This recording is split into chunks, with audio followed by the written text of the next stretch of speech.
warahmatullahi wabarakatuh. Perkenalkan, nama saya Sinjamila Wahyuni. Saya dari S1 Keperawatan STIKIM atau Sekolah Tinggi Ilmu Kesehatan Indonesia Maju. Saya di sini ingin menjelaskan sedikit mengenai tentang PHBS atau perilaku hidup bersih dan sehat. Buat teman-teman yang belum tahu, ditonton videonya sampai habis ya.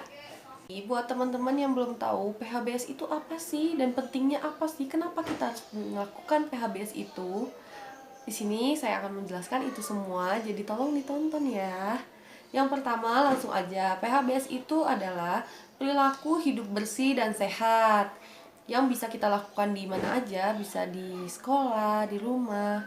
Jadi PHBS atau perilaku hidup bersih dan sehat adalah semua perilaku kesehatan yang dilakukan karena kesadaran pribadi sehingga keluarga dan seluruh anggotanya mampu menolong diri sendiri pada bidang kesehatan serta memiliki peran aktif dalam aktivitas di masyarakat. Selain itu, sedangkan PHBS di sekolah adalah sekumpulan perilaku yang dipraktikkan oleh peserta didik, guru, dan masyarakat di lingkungan sekolah atas dasar kesadaran sebagai hasil pembelajaran secara mandiri sehingga mampu mencegah penyakit, meningkatkan kesehatan, dan menciptakan lingkungan yang bersih dan sehat. Apa aja sih PHBS yang bisa kita lakukan di sekolah? Dan gimana sih caranya menerapkan PHBS di sekolah? Yang pertama itu dengan cara yang paling sederhana, melakukan cuci tangan. Cuci tangan harus dilakukan dengan air yang mengalir dan menggunakan sabun. Yang pertama, tujuannya untuk apa sih? Manfaatnya untuk apa sih? Di sini ada untuk memutuskan rantai kuman. Yang kedua, salah satu upaya pencegahan penyakit. Yang ketiga, membersihkan tangan yang terkontaminasi seperti kena kotoran binatang, bakteri, atau virus. Jadi cuci tangan itu penting.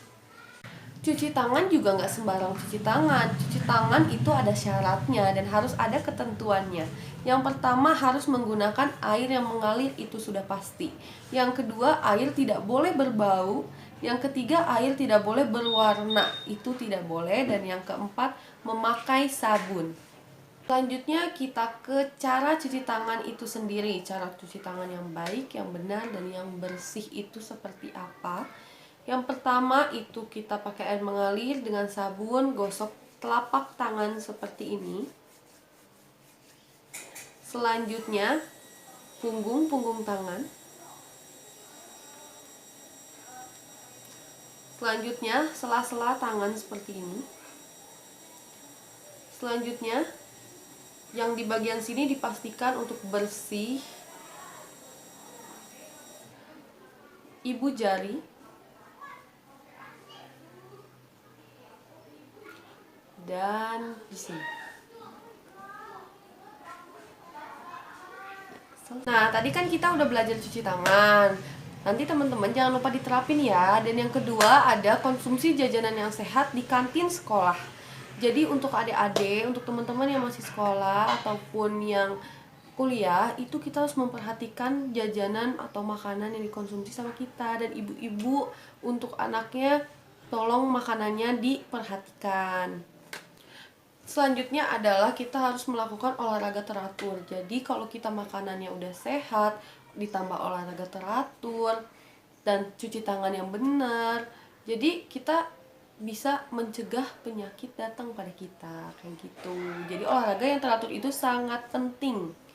Dan selanjutnya yang keempat itu adalah memberantas jentik nyamuk. Jadi kalau kita ada di sekolah, lingkungan sekolah, kayak ada botol-botol atau genangan-genangan air yang nantinya bisa menimbulkan adanya jentik nyamuk dan membuat nyamuk demam berdarah, itu bahaya. Selanjutnya yang gak kalah penting lagi itu adalah menimbang berat badan dan mengukur tinggi badan setiap 6 bulan.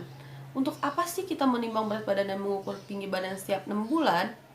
Yang pertama itu untuk mengetahui apakah anak ini pertumbuhannya berlebihan atau obesitas atau tidak gitu. Dia perkembangannya, untuk mengetahui perkembangan pertumbuhannya itu dia melebihi batasnya atau tidak. Jadi itu penting dilakukan setiap 6 bulan sekali. Selanjutnya adalah melakukan kerja bakti di lingkungan sekolah atau di lingkungan di masyarakat. Kayak kalau di lingkungan sekolah kerja baktinya seperti apa sih? Kayak memberantas genangan air atau jentik nyamuk, itu bisa bareng-bareng dilakukannya. Membersihkan sekolah kayak ngebersihin dari sampah atau yang lainnya itu bisa dilakukan bareng-bareng untuk menciptakan lingkungan yang bersih dan sehat. Kalau di masyarakat itu kayak gotong royong, bisa membersihkan kayak solokan-solokan ya supaya airnya itu nanti nggak terhambat gitu. Jadi bisa tidak menimbulkan suatu bencana kayak banjir kayak gitu. Dan yang selanjutnya ini ada buanglah sampah pada tempatnya. Ini juga buang sampah pada tempatnya itu penting. Karena kalau misalnya sampah nggak dibuang pada tempatnya, itu banyak banget resiko yang bisa ditimbulkan. Bisa timbul bencana banjir atau jadi banyak lalat, kuman dan sebagainya. Itu buat lingkungan yang nggak bersih ya teman-teman. Itu tadi sedikit mengenai PHBS atau perilaku hidup bersih dan sehat. Untuk teman-teman jangan lupa diterapin dan dilakuin di sekolah, di lingkungan, di rumah atau dimanapun, karena ini penting banget untuk kesehatan teman-teman sendiri. Terima kasih, saya Senja Milna. Wassalamualaikum warahmatullahi wabarakatuh.